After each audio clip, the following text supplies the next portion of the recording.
세상은 내가 가진 것보다 내가 누구인지에 더 관심이 많다. 그래서 나는 내 이름을 새로 쓰기로 했다.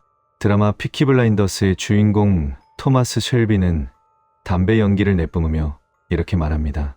제1차 세계대전에 참호해서 돌아온 청년, 버밍엄 슬럼가의 갱단 두목, 그리고 이제는 영국 하원의원.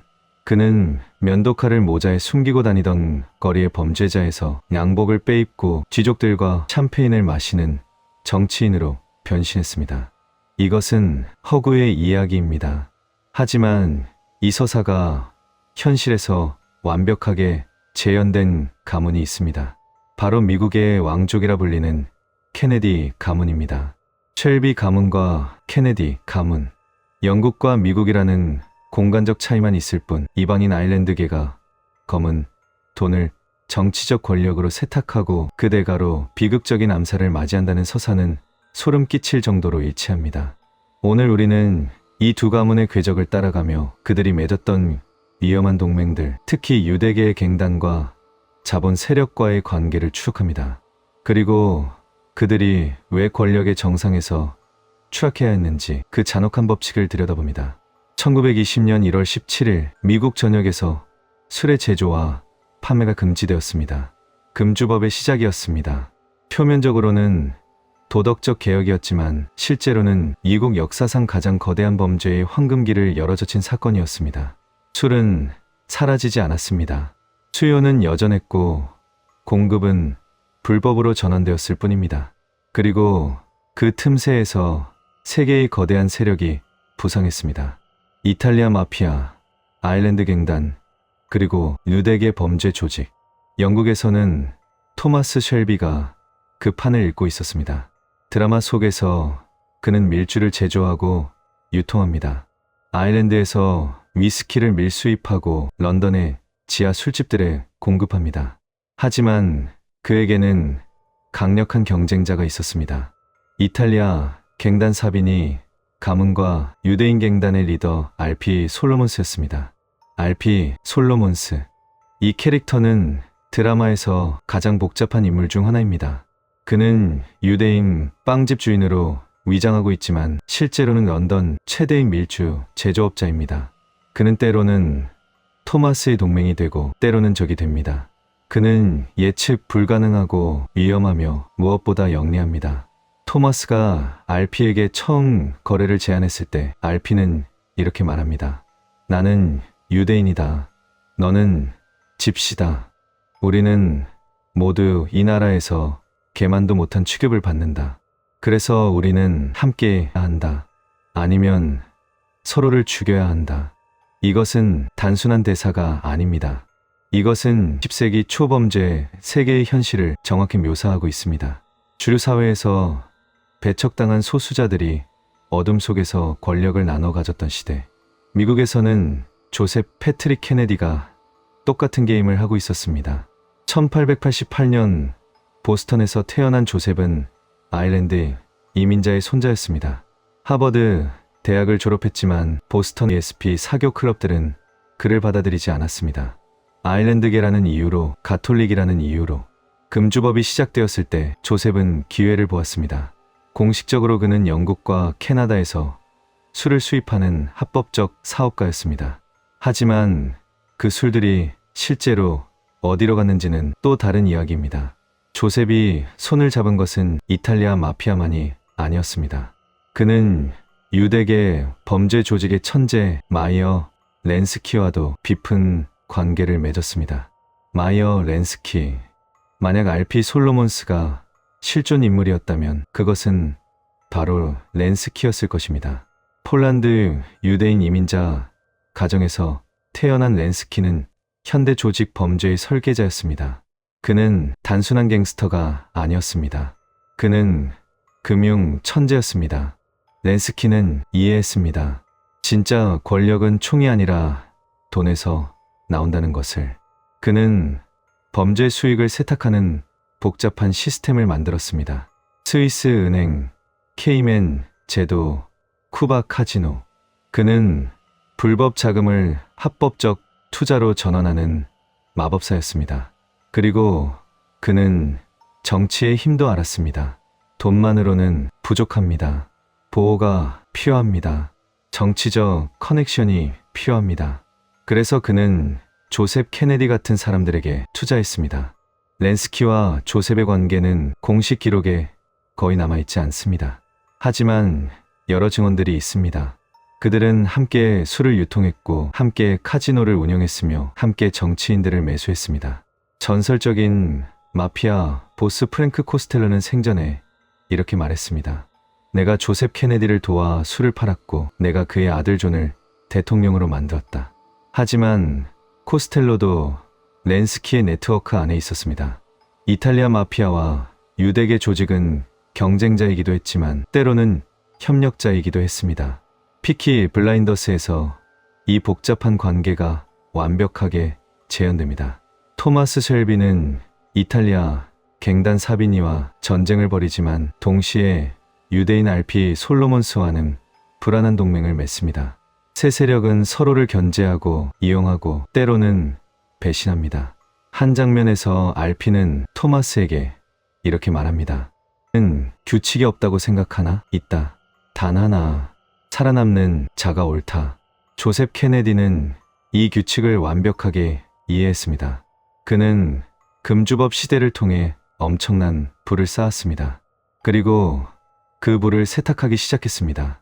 할리우드 영화 산업, 부동산, 주식 투자. 검은 돈은 천천히 하얗게 표백되었습니다.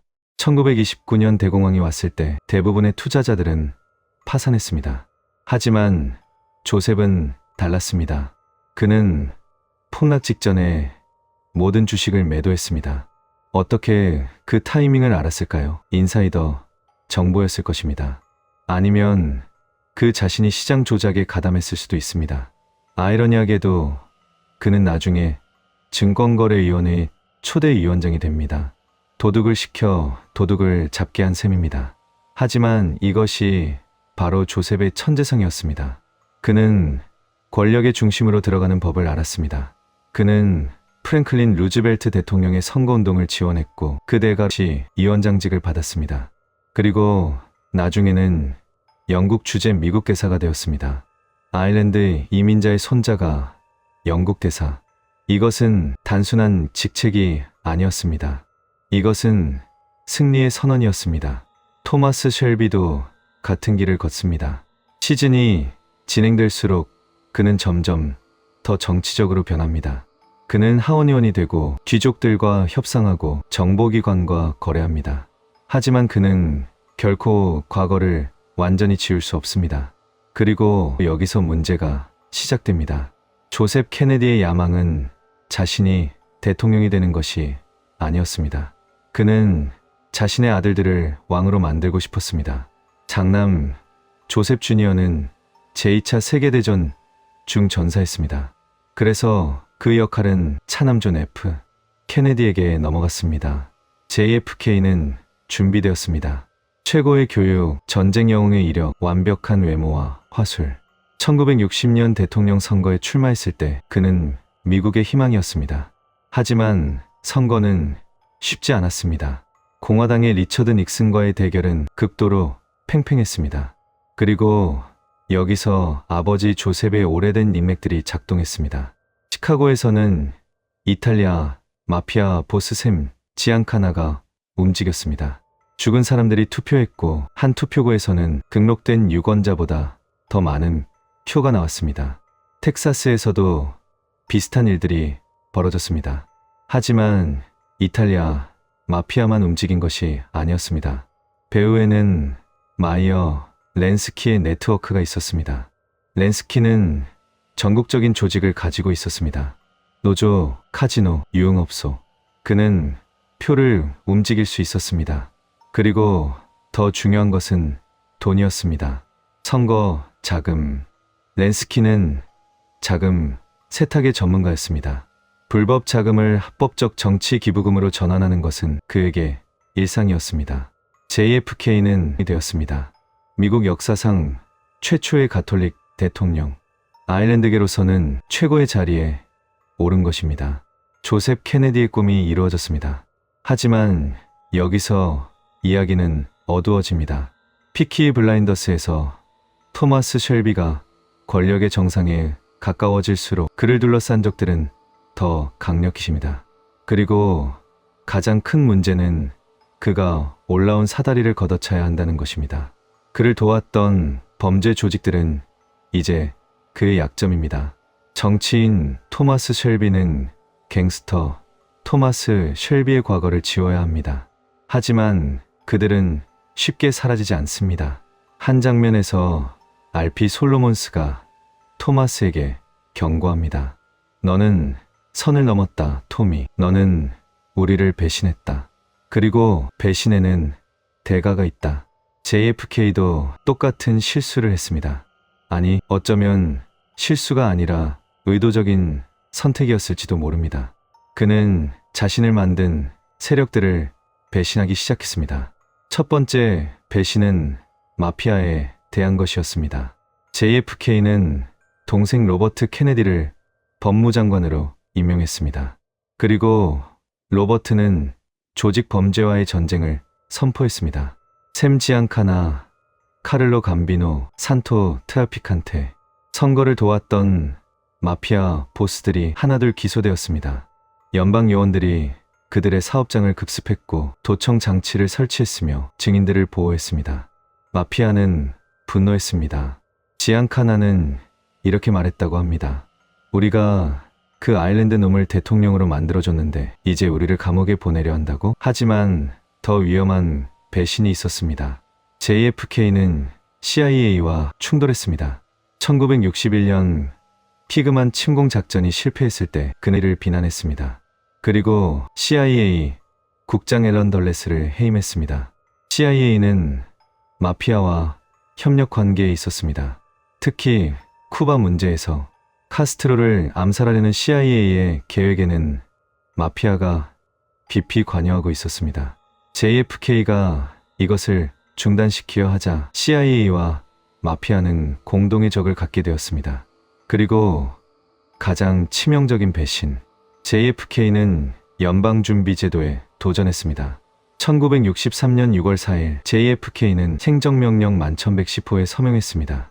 이 명령은 재무부가 연방준비제도를 거치지 않고 직접 화폐를 발행할 수 있게 하는 것이었습니다. 연방준비제도가 무엇인지 이해해야 합니다. 많은 사람들이 오해하지만 연방준비제도는 정부 기관이 아닙니다. 이것은 민간 은행들의 컨소시엄입니다. 그들은 달러를 발행하고 정부의 이자를 받습니다. 그리고 이 시스템을 만들고 운영하는 핵심 세력 중 하나가 유대계 금융 자본이었습니다. 로스차일드, 워버그, 쿤 로앱. 이들은 세계 금융의 중심에 있었습니다. 제2의 행정명령은 이 시스템을 우회하려는 시도였습니다. 이것은 단순한 정책이 아니었습니다. 이것은 선전포고였습니다.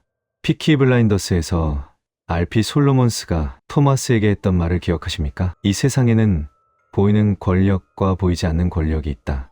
내가 건드린 것은 보이지 않는 권력이다. 역사적으로 연방준비제도에 도전한 대통령들은 모두 불운을 겪었습니다. 에이브러햄 링컨은 남북전쟁 중 그린백을 발행했고 암살당했습니다. 제임스 가필드는 근본 이제와 은행개혁을 주장했고 암살당했습니다. 그리고 더 복잡한 문제가 있었습니다. 이스라엘이었습니다. JFK는 이스라엘의 핵무기 개발을 강력하게 반대했습니다. 1963년 이스라엘은 디모나에 핵시설을 건설하고 있었습니다. JFK는 이스라엘 총리 다비드 벤구리온에게 여러 차례 서한을 보내 시설 사찰을 요구했습니다. 벤구리온은 거부했습니다. 그리고 곧 사임했습니다. 일부 연구자들은 제2의 갈등이 그 이유였다고 주장합니다. 이스라엘 정보기관 모사드는 세계에서 가장 강력하고 무자비한 조직 중 하나입니다. 그들은 이스라엘의 생존을 위협하는 것은 무엇이든 제거합니다. JFK의 핵 사찰 요구는 그들에게 위협으로 보였을 것입니다. 유대계 로비 단체들도 JFK에게 압력을 넣었습니다. 하지만 JFK는 굽히지 않았습니다. 그는 이스라엘에 대한 무기 지원을 제한하려 했고 팔레스타인 난민 문제에 대해 아랍 국가들의 입장을 고려하려 했습니다. 이것은 미국 정치에서 거의 터부였습니다. 유대계 자본과 로비의 영향력은 막강했습니다. JFK는 그들의 이익에 도전한 것입니다. 토마스 셸비가 RP 솔로몬스, 사비니, 가문, 그리고 영국 정보기관 사이에서 아슬아슬한 줄타기를 하다가 모든 쪽의 적이 되었듯이 JFK도 이탈리아 마피아, 유대계 자본, CIA, 군산복 합체 모두의 적이 되었습니다. 1963년 11월 22일 텍사스주 달라스. 맑은 가을날이었습니다. JFK는 오픈 카퍼레이드로 시내를 지나고 있었습니다. 12시 30분 총성이 울렸습니다. JFK는 쓰러졌습니다. 전 세계가 충격에 빠졌습니다. 공식 조사는 빠르게 진행되었습니다. 범인은 리하비 오스왈드 단독 범행. 하지만 아무도 믿지 않았습니다. 오스왈드는 누구였을까요? 그는 소련으로 망명했다가 돌아온 인물이었습니다. 그는 쿠바를 지지하는 활동을 했습니다. 하지만 동시에 FBI와 접촉하고 있었다는 증거도 있습니다.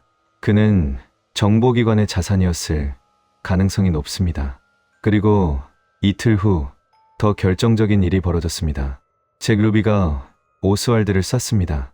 잭 루비, 본명은 제이콥 루벤스타인, 시카고 출신의 유대계 나이트클럽 주인이었습니다. 그는 달라스 지역 마피아와 깊은 관계가 있었습니다. 그리고 샘 지앙카나와도 연결되어 있었습니다. 더 흥미로운 것은 루비의 또 다른 연결고리였습니다. 그는 1947년 이스라엘 독립전쟁 당시 무기 밀매에 관여했다는 증언이 있습니다. 그는 유대인 테러 조직 이르군과 접촉했다는 기록도 있습니다.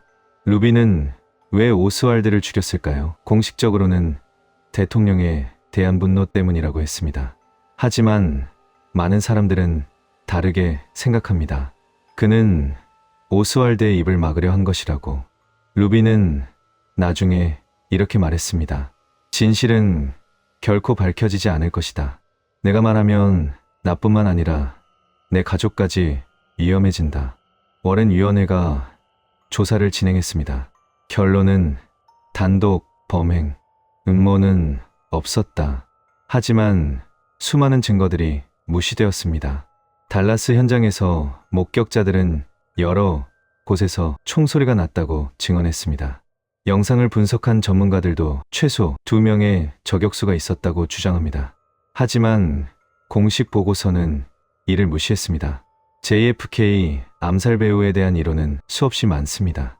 마피아 보복설, CIA 공작설, 소련 음모설, 쿠바 관련설, 군산복 합체설, 그리고 유대계 자본 및 모사드 관여설. 어쩌면 그 모든 것이 연결되어 있었을지도 모릅니다. JFK를 제거하는 것은 이탈리아 마피아에게도, 유대계 자본에게도, CIA에게도, 군산복 합체에게도 이익이었습니다. 그들은 각자의 이유로 그를 원하지 않았습니다. 1968년 로버트 케네디도 암살당했습니다. 그도 대통령 선거에 출마했었고 형의 뜻을 이어받아 마피아 소탕과 개혁을 약속했습니다. 로버트를 쏜 사람은 시란이었습니다. 팔레스타인계 이민자였습니다. 동기는 로버트가 이스라엘을 지지했기 때문이라고 했습니다. 하지만 이것도 의문투성입니다. 현장 목격자들은 여러 명의 총잡이가 있었다고 증언했습니다. 시란의 총에서 발사된 탄환수보다 더 많은 총알 흔적이 발견되었습니다. 하지만 공식 조사는 단독 범행으로 결론지었습니다. 1999년 JFK의 아들 존 F. 케네디 주니어가 비행기 사고로 사망했습니다. 그도 정치에 진출하려 한다는 소문이 있었습니다. 케네디 가문의 사람들은 계속해서 비극적인 죽음을 맞이했습니다. 조셉 케네디는 1969년에 죽었습니다. 뇌졸중으로 몇 년간 병상에 누워 있었습니다. 그는 두 아들의 죽음을 목격했고 말을 할 수도 움직일 수도 없었습니다. 그저 침대에서 텔레비전을 보며 자신이 만든 제국이 무너지는 것을 지켜봤습니다. 어쩌면 그것이 가장 잔혹한 벌이었을 것입니다. 죽음이 아니라 무력하게 살아남는 것. 자신의 야망이 가져온 재앙을 온전히 의식하면서도 아무것도 할 수 없는 것. 드라마에서 토마스 셸비는 끝없이 고통받습니다. 그는 PTSD에 시달리고 악몽을 꾸고 환각을 봅니다. 그는 사랑하는 사람들을 잃고 배신당하고 스스로를 증오합니다. 하지만 그는 멈출 수 없습니다. 왜냐하면 멈추는 순간 모든 것이 무너지기 때문입니다. 그는 혼자 들판에 서서 권총을 머리에 겨눕니다. 그리고 방아쇠를 당기려 합니다. 하지만 그때 환영이 나타납니다. 죽은 아내 그레이스가 말을 타고 다가옵니다. 그녀는 말합니다. 아직 아니야, 토미. 아직 내 시간이 아니야. 이것은 단순한 드라마틱한 장면이 아닙니다. 이것은 권력의 덫에 걸린 사람의 실존적 고뇌를 보여줍니다. 당신은 탈출할 수 없습니다. 왜냐하면 당신이 오른 사다리는 이미 썩어 있었고 당신을 끌어올린 손들은 언제든 당신을 끌어내릴 수 있기 때문입니다. 그렇다면 질문이 남습니다. 왜 JFK는 그들을 배신했을까요? 그는 어리석었던 걸까요? 아니면 그는 무언가 더 큰 것을 보았던 걸까요?